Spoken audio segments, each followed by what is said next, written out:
Hello, this is the fifth part of the real-time embedded systems Synchronome project, and I'm going to now demonstrate that my solution actually fulfills the requirements in case of a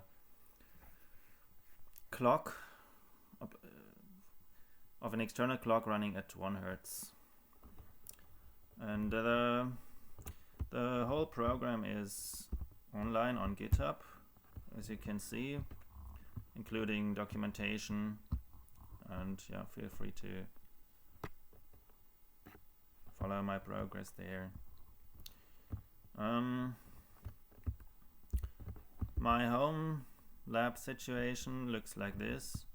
You have the Raspberry Pi on the right connected to a camera, and the camera is observing the external clock running at 1 Hertz, and the system is supposed to take pictures, so it will sample the external clock at a higher frame rate, and then it should select one image for every second, such that it is between the ticks of the external clock, so that there is never a blurred image. Also, there should be one image for every position of the hands of the external clock. I'll simply demonstrate.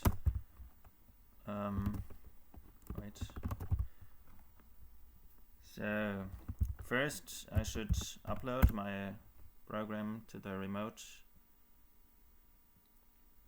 in order to be up to date, for the source code to be up to date. Now I'm going to compile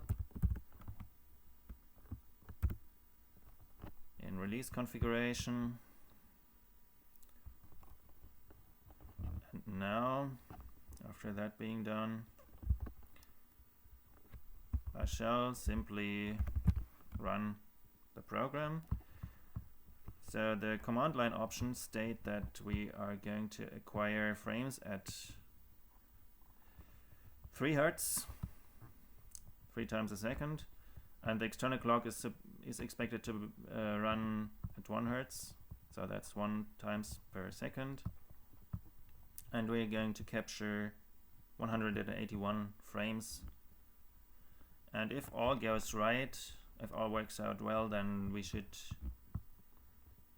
the last frame should be 3 minutes later, and the second hand exactly at the same position. So I'm going to run now. It takes a little time because first the program will adjust some parameters and then first synchronize with the external clock before it even starts capturing frames. So it will start in sync. Now it's starting to capture frames, so has been successfully synchronizing itself with the external clock, and it takes pictures, 1 picture every second now. Yes.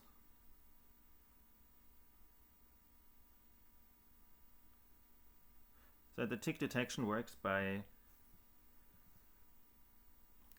for every frame calculating the sum of pixel-wise differences between the current and the previous frame, and if this value exceeds a certain threshold, it will consider this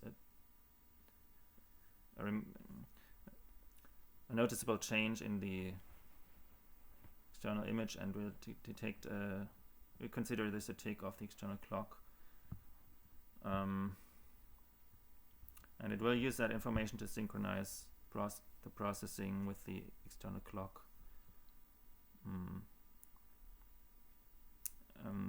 And to counteract drift, so it can be that the time of the system drifts away from the time displayed on the external clock, and the system needs to counteract this in order to be sure that it's still synchronized with the external clock. So in the upper part of the screen you see the system utilization visualized by the HTOP tool, and as you can see, the utilization is really small, typically below 1%. So on core 3 the storage thread is running. That's the one that actually saves the images to the file system, and that actually sometimes takes a lot more CPU, but there's that's basically short spikes. The other services are typically running lower. On core 2 there runs the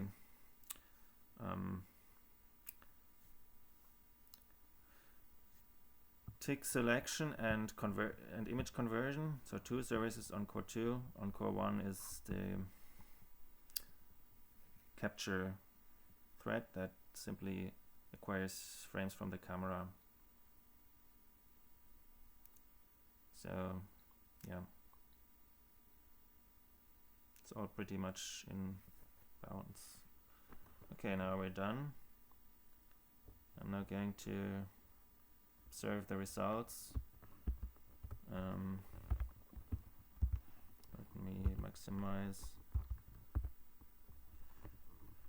the window.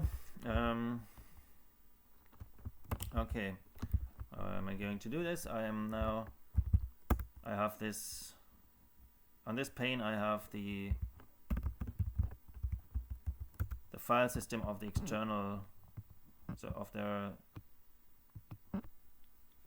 the remote system mounted, so that I can now inspect the results locally and also show the resulting images in an image viewer.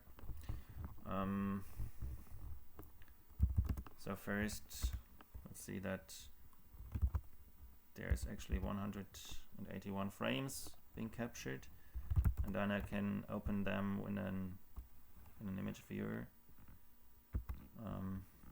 That's the first frame.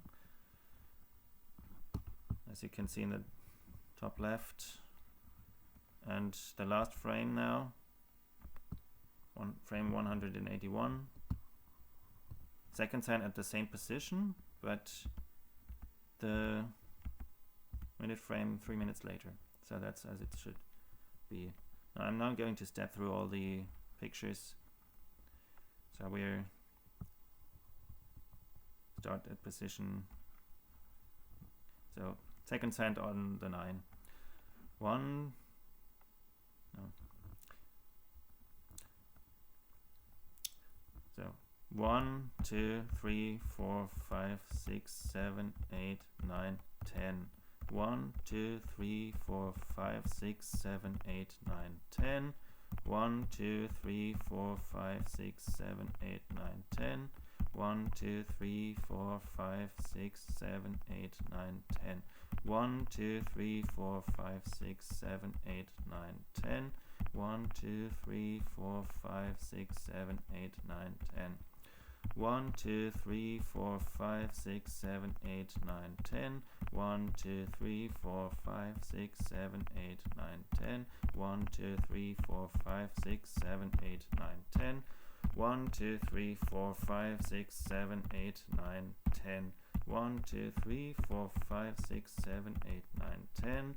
1, 2, 3, 4, 5, 6, 7, 8, 9, 10.